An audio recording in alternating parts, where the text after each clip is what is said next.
Palavra da Verdade, com Hernandes Dias Lopes. Meus amados, nós vamos abrir a palavra de Deus na carta de Paulo aos Efésios, capítulo 3, verso 14. Hoje vou quebrar um pouco o meu protocolo e não fazer uma mensagem, um sermão expositivo, mas fazer um sermão que nós chamamos no seminário de sermão tópico. Um sermão sobre um tema, porque hoje eu gostaria de tratar com vocês sobre um assunto da mais alta importância, um tema urgente, necessário, oportuno para a igreja, nessa conjuntura que estamos vivendo. Nós vamos tratar hoje sobre a oração, a força mais poderosa da terra. E esse texto, escrito pelo apóstolo Paulo, inspirado pelo Espírito Santo, Paulo diz assim no verso 14: por esta causa, eu me ponho de joelhos diante do Pai.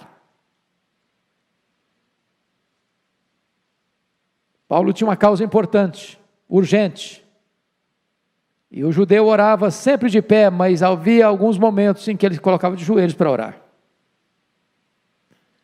E eu quero dizer aos meus amados irmãos, que o apóstolo Paulo foi considerado, e com justiça, ao longo da história, como o maior teólogo do cristianismo. Mas ao mesmo tempo, Paulo também foi um dos homens mais dedicados à oração. Quanto mais você conhece a Deus, mais você quer falar com Ele, mais você é ousado na oração, mais você quer buscar a face do Eterno. Isso porque não tem cristianismo sem oração, não tem crente cheio do Espírito Santo sem oração, não tem poder de Deus para a igreja sem oração, não tem avivamento sem oração, não tem abundantes conversões sem oração, não há milagres na terra sem oração. Então, eu gostaria de conclamar você para nós entendermos o poder da oração. E eu queria, a título ainda de introdução desta palavra, fazer uma espécie de apanhado nas Escrituras, para ver se as pessoas que viveram antes de nós, no período bíblico, foram pessoas comprometidas com oração. E até que ponto a oração, muito mais do que um exercício devocional, muito mais do que você se sentir bem na presença de Deus, se a oração de fato mudava as coisas, mudava as circunstâncias. Quem muda a circunstância é Deus, mas Deus muda as circunstâncias através da oração. Quando o povo de Deus ora, Deus age. Quando o povo de Deus se põe de joelhos, o braço estendido de Deus começa a agir soberanamente na história. Se o povo de Deus não ora, as ações e as intervenções de Deus podem ser recolhidas. Então vamos ver isso. Você pega, por exemplo, o pai dos crentes, Abraão. Ele intercede por Ló, e Ló é poupado em Sodoma. Diz a Bíblia que Deus lembrou-se de Abraão e salvou Ló. Eu olho Jacó no Val de Jaboque orando em lágrimas: eu não te deixarei ir se tu não me abençoares. E a Bíblia diz que ali a sua alma foi salva. Eu encontro um Moisés orando em Cades Barneia diante de uma situação crítica, porque Deus havia tomado a decisão de destruir aquele povo e começar uma nova nação através de Moisés, e Moisés se coloca na brecha em favor do povo e diz: Deus, perdoa este povo, ou risco o meu nome que escreveste. E Deus poupou a nação de Israel em resposta à oração de Moisés. Eu vejo Ana orando com lágrimas, com amargura de espírito, pedindo um filho, e Deus ouve a sua oração, e ela vai ser mãe do maior profeta, sacerdote, juiz daquela geração, porque a Bíblia diz que Deus é quem faz com que a mulher estéril seja alegre mãe de filhos. Deus cura. Eu vejo o seu filho Samuel, filho de Ana, orando pela nação, e afirmando o seguinte: longe de mim pecar contra Deus, deixando de orar por vós. Eu encontro Ezequias orando a Deus diante de uma sentença de morte, enviada pelo próprio Deus: põe em ordem a tua casa, porque morrerás e não viverás. E diz a Escritura que ele se volta para a parede, e ele ora intensamente, e ele chora copiosamente, e Deus responde rapidamente, revertendo o quadro, revertendo o diagnóstico, revertendo a sentença de morte.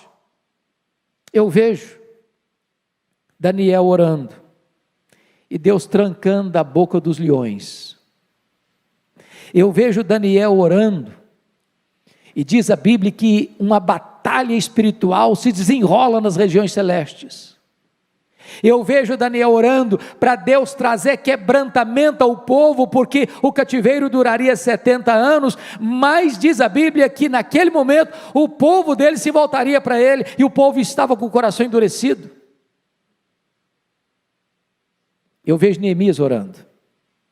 Ele é um governador, e ele é um estrategista, ele é um administrador de escola. Eu vejo Neemias orando, e a cidade de Jerusalém, que estava há 142 anos debaixo de escombro, e ele pela oração se põe nas mãos de Deus, e se coloca à disposição de Deus, e a cidade é restaurada, e os muros são erguidos em 52 dias.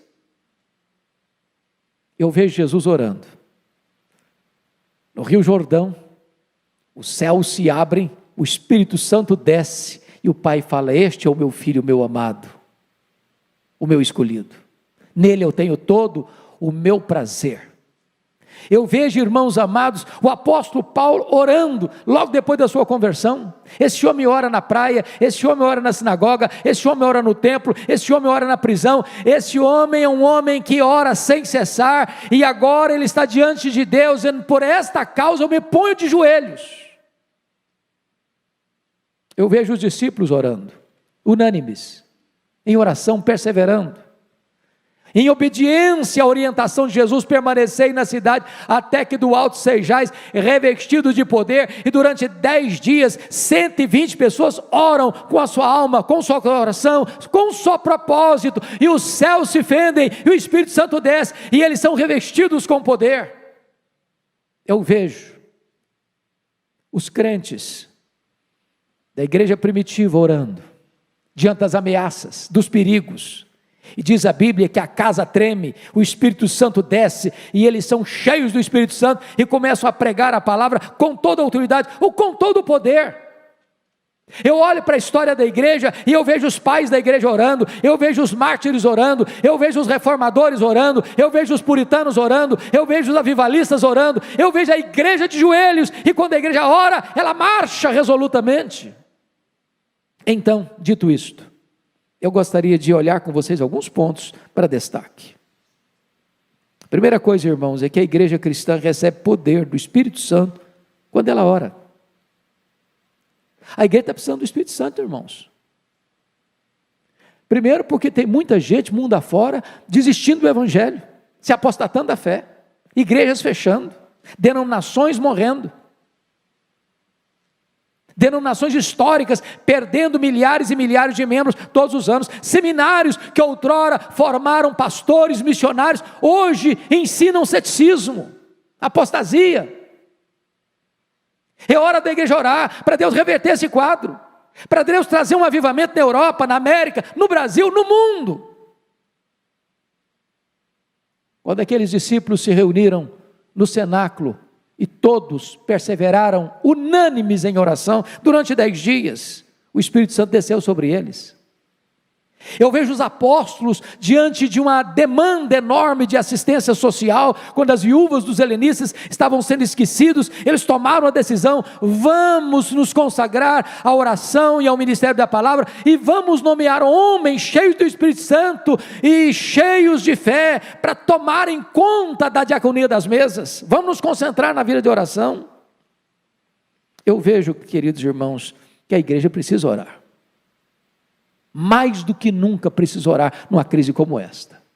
Mas em segundo lugar, eu quero destacar que a oração é a base do avivamento da igreja. Como nós precisamos desse avivamento, irmãos. Nós não gostaríamos apenas de ler sobre avivamento, de dizer para o povo: olha, houve um tempo em que Deus visitou o seu povo, em que Deus derramou o Espírito Santo. É gostoso ler, é importante ler o que Deus fez no passado em Jerusalém, o que Deus fez no passado em Antioquia da Síria, o que Deus fez no passado em Éfeso, o que Deus fez no passado lá nos primeiros séculos do cristianismo, o que Deus fez no passado lá na Reforma, o que Deus fez no passado lá na Inglaterra de John Wesley, o que Deus fez no passado lá nos Estados Unidos no século XIX com Dwight Lyman Moody, o que Deus está fazendo em outros lugares, mas nós queremos também aqui.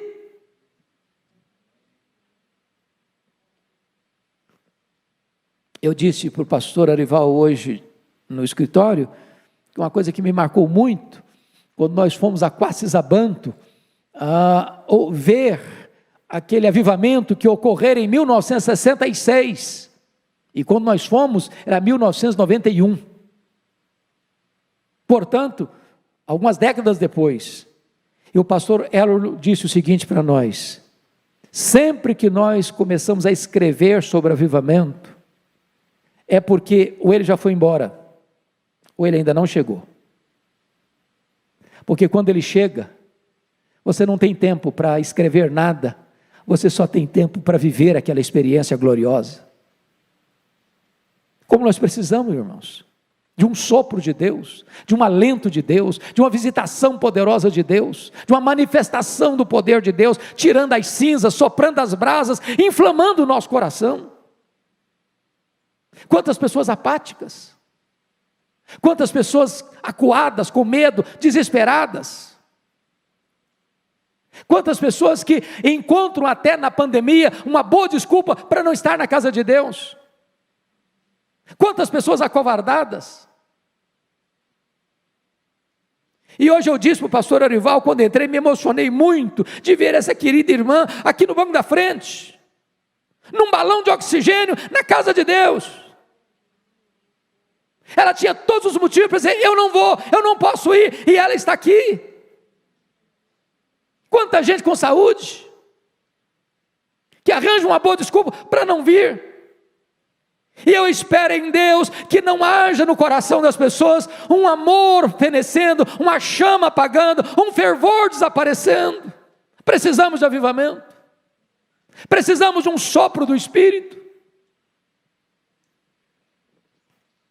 Se o meu povo, que se chama pelo meu nome, se humilhar e orar e me buscar, e se converter de seus maus caminhos, então eu ouvirei dos céus, eu perdoarei os seus pecados, eu sararei a sua terra. É promessa de Deus, é promessa de Deus, que Ele vai derramar o Espírito Santo sobre o sedento. É preciso ter sede de Deus, para que o Espírito Santo desça.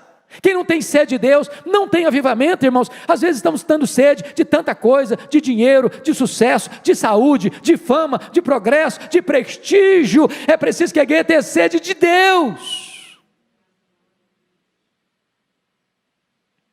Quando a igreja estava passando uma crise enorme, lá na Inglaterra, nos idos de 1739, as igrejas fechando, os crentes desaparecendo da igreja, os púlpitos sem poder, a palavra de Deus rara nas igrejas, um grupo de estudantes começa a sentir um fardo no coração, e esse grupo foi batizado depois de Clube Santo, porque aqueles moços se reuniam para buscar a face de Deus, para orar a Deus, para clamar por um avivamento para a igreja da Inglaterra, até que de repente, numa noite, 31 de dezembro de 1739, 3 horas da manhã, o Espírito Santo desceu sobre eles, e eles foram cheios do Espírito Santo, e a igreja se levantou, e a igreja se encorajou, e centenas de milhares de pessoas foram salvas.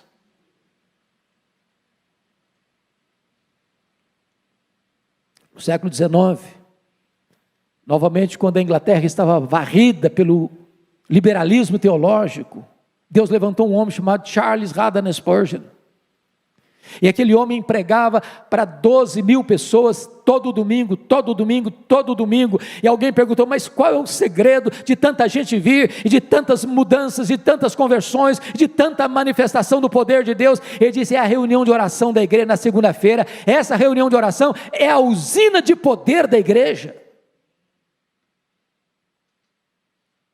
Precisamos de orar para recebermos um poderoso avivamento dos céus.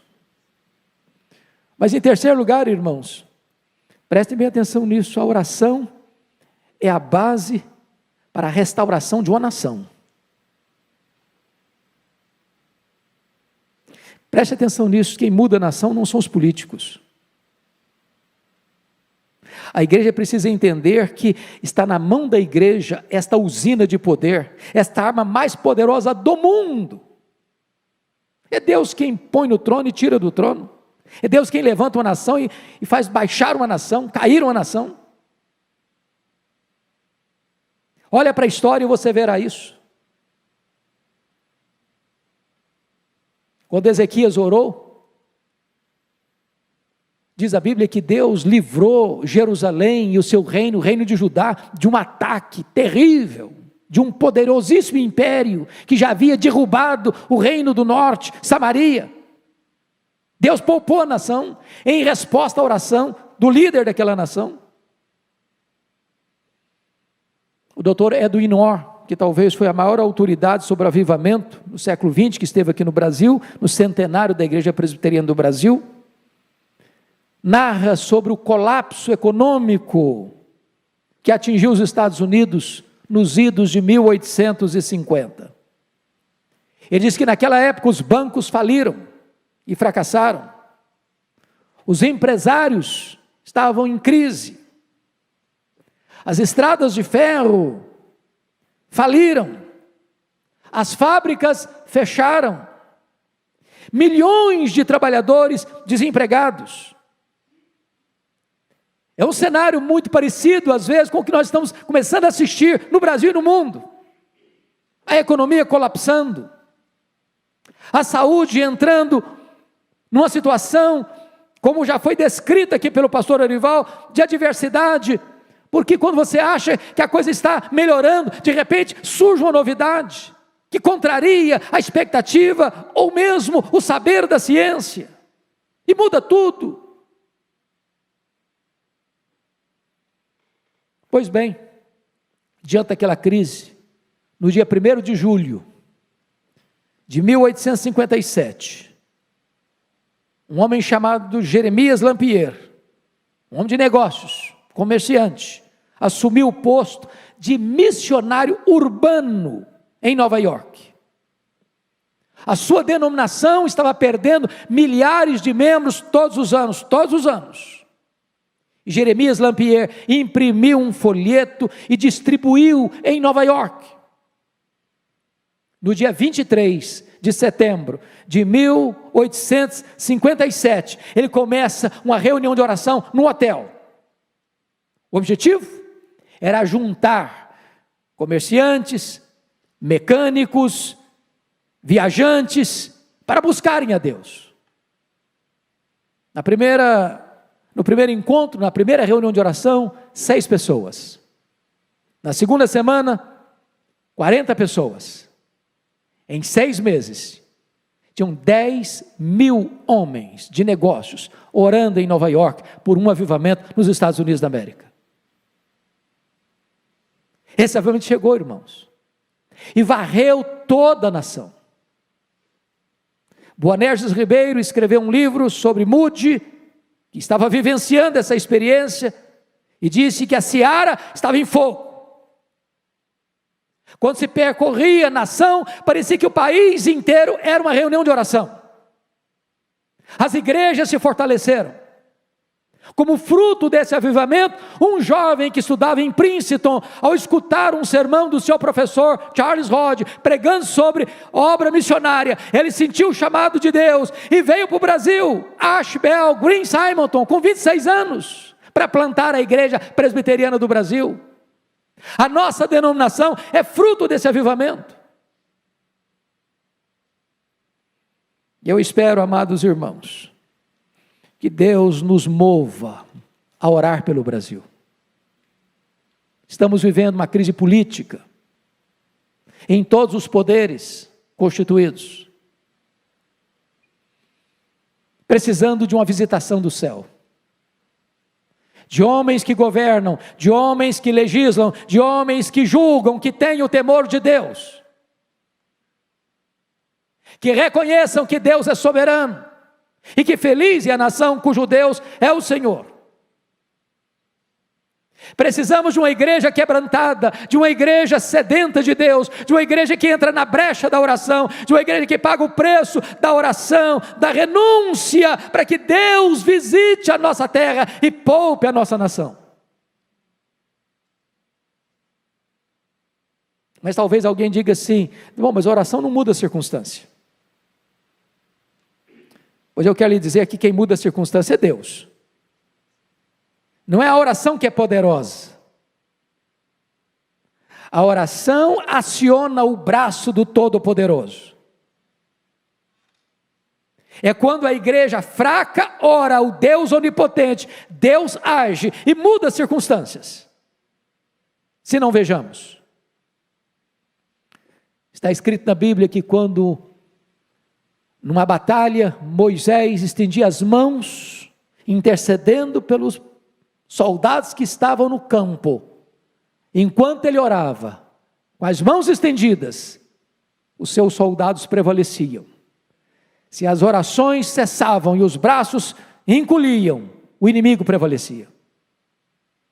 Quando a igreja ora, Deus age. Quando a igreja ora, Deus faz o inimigo recuar.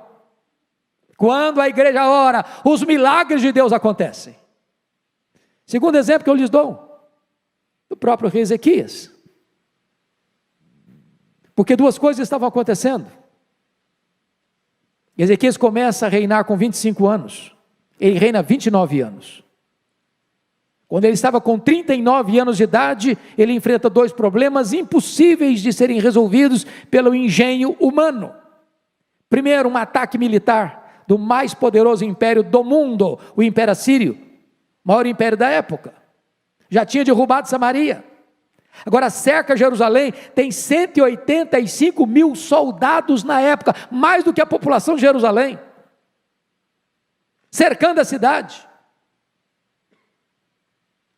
e o rei manda um recado, e o comandante manda um recado para o rei Ezequias: pode se render, porque Deus nenhum pode livrar você da minha mão. Diz a Bíblia que Ezequias orou, e Deus mandou um anjo, e matou naquela noite 185 mil soldados assírios, e libertou Jerusalém, em resposta à oração. Mas uma segunda situação que mudou, é que diz a Bíblia que este rei, com 39 anos de idade, embora rico, poderoso, ele enfrenta uma enfermidade, uma úlcera. Nenhum médico podia tratá-lo, nenhuma medicina podia curá-lo. E a ordem de Deus para ele, por meio do profeta Isaías, foi: põe em ordem a tua casa, porque morrerás e não viverás. Pois diz a Bíblia que ele se voltou para a parede, orou e chorou. E Deus reverteu o quadro, e Deus suspendeu a sentença de morte, e lhe deu mais 15 anos de vida. Deus muda as circunstâncias em resposta às orações. Deixa eu lhe dar um terceiro exemplo. Está lá em Atos capítulo 12, o rei Herodes Agripa I já tinha passado o fio da espada e degolado Tiago, irmão de João, e tinha colocado Pedro numa prisão de segurança máxima, com 3 escoltas de 4 soldados cada uma, aguardando o final da festa para matá-lo. E diz a Escritura que a igreja estava em oração. E em resposta à oração da igreja, um anjo de Deus é escalado para ir lá na prisão, acordar Pedro. Fica de pé, bota a sua sandália, bota a sua roupa, e tira Pedro da prisão de segurança máxima, abrindo as portas de ferro, abrindo o portão de ferro, quebrando as cadeias e libertando aquele apóstolo. Porque aquilo que o homem não pode fazer, Deus faz em resposta à oração. Talvez você diga, bom, mas isso aconteceu no período bíblico. Mas deixa eu só lhe dar um exemplo nosso aqui. Se você um dia tiver a paciência de ler o prefácio de Dona Eusa Lidório, ao livro que tive a bênção de escrever, Mães Intercessoras, você vai ver lá o relato de Dona Eusa Lidório, mãe de Ronaldo Almeida Lidório. Quando eu estava pregando no Peru, entre o Sendero Luminoso, quando aqueles terroristas entraram dentro da igreja onde Ronaldo estava pregando, e botaram a mão nele, e o encapuzaram, e o jogaram dentro de um carro, e levaram-no para o paredão onde eram fuzilados.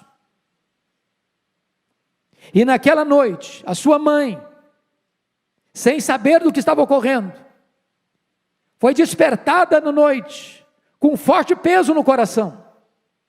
Ele disse, meu Deus, eu não sei o que está acontecendo com meu filho, mas eu me coloco na brecha em favor dele. Livra o meu filho, livra o meu filho, livra o meu filho. E quando ele estava para ser fuzilado, passa um carro em alta velocidade, para, e pega o Ronaldo, e o tira das mãos do Sendero Luminoso, e ele é poupado. Porque Deus muda as circunstâncias em resposta às orações. Ainda hoje, Deus é o mesmo, Deus faz o mesmo, onde Ele quer, com quem Ele quer, para a glória do seu nome. Mas eu queria concluir, dizendo a você que, em quinto e último lugar, a oração nos capacita a enfrentar os grandes dramas da nossa vida pessoal. Está escrito no Salmo 50, versículo 15, invoca-me no dia da angústia, eu te livrarei, e tu me glorificarás. Aqui uma ordem, invoca-me no dia da angústia. Aqui uma promessa, eu te livrarei.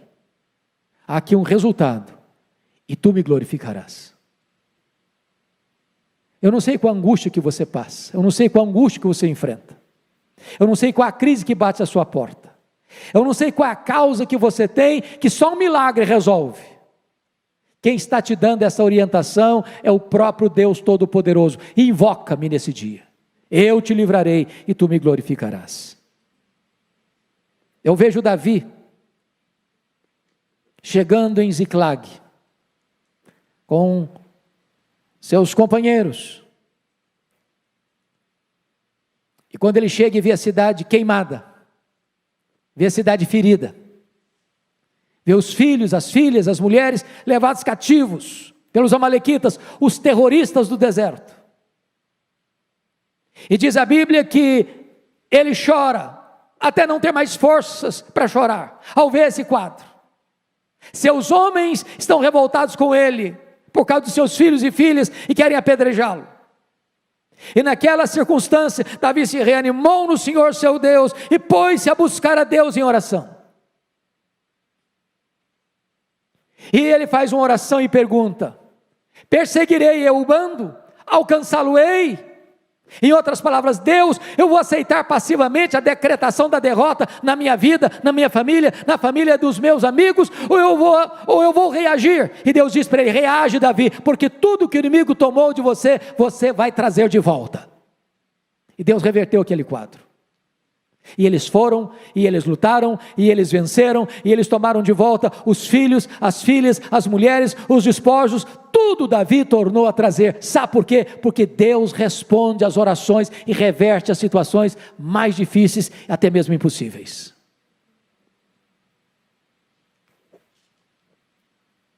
Quero concluir, para mim, com um exemplo máximo do que Deus pode fazer por meio da oração. A experiência do próprio Jesus, o Filho de Deus. Quando ele entrou no Getsêmani, naquela noite fatídica, onde ele foi preso, cuspido, esbordoado e julgado pelo Sinédrio e acusado de blasfêmia e conspiração, diz a Escritura que ao ficar apenas com os 3 discípulos mais próximos, Pedro, Tiago e João, ele abre o coração para eles e diz: a minha alma está profundamente triste até a morte, ficai comigo, vigiai comigo. E diz a Escritura que Jesus entra então na mais titânica batalha da humanidade, prostrado sobre os seus joelhos, com o rosto no chão, oferecendo forte clamor e lágrimas. Ele orou, ele chorou, ele suou sangue. Mas quando ele se levantou dali, não tinha mais angústia. Não tinha mais angústia. Agora os inimigos chegaram, armados até os dentes, e ele que se apresenta e pergunta: quem vós buscais? A Jesus o Nazareno? Pois sou eu. E caíram por terra. A partir daqui ele é espancado, ele é cuspido, ele é esbordoado, está firme como uma rocha. A partir daqui ele carrega o lenho sobre as ruas apinhadas de Jerusalém, as mulheres choram, e ele diz: por que vocês estão chorando? Não chorem por mim, chorem por vocês, chorem pelos seus filhos.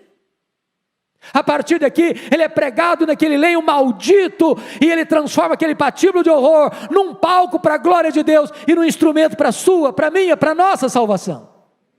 Bendito seja Deus, porque quando você ora, Deus remove as dores da sua alma, as angústias do seu coração, Deus muda as circunstâncias e dá para você a vitória. É tempo da igreja orar. Por esta causa, eu me ponho de joelhos. Que Deus nos ajude. Amém.